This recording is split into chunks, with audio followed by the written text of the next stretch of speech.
بسم اللہ الرحمن الرحیم۔ اللہ تعالی۔ سوال: اللہ تعالیٰ کے بارے میں کیسا عقیدہ رکھنا چاہیے؟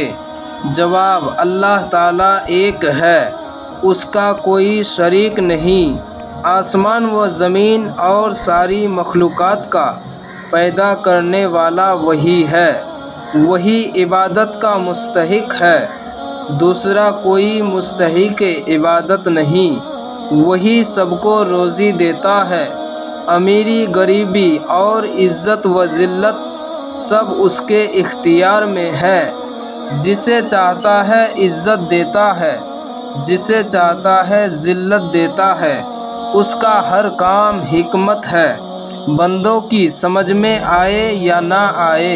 وہ کمال و خوبی والا ہے، جھوٹ، دغا، خیانت، ظلم و جہل وغیرہ ہر عیب سے پاک ہے۔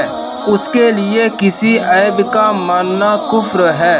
لہذا جو یہ عقیدہ رکھے کہ خدا جھوٹ بول سکتا ہے، وہ گمراہ و بد مذہب ہے۔ سوال: کیا اللہ تعالیٰ کو برہو کہنا جائز ہے؟ جواب: اللہ تعالیٰ کی شان میں ایسا لفظ بولنا کفر ہے۔ سوال: بعض لوگ کہتے ہیں کہ اوپر والا جیسا چاہے گا ویسا ہوگا، اور کہتے ہیں اوپر اللہ ہے، نیچے تم ہو، یا اس طرح کہتے ہیں کہ اوپر اللہ ہے، نیچے پنچ ہے۔ جواب: یہ سب جملے گمراہی کے ہیں۔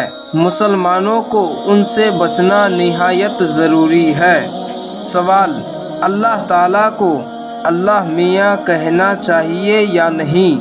جواب: اللہ میاں نہیں کہنا چاہیے کہ منع ہے۔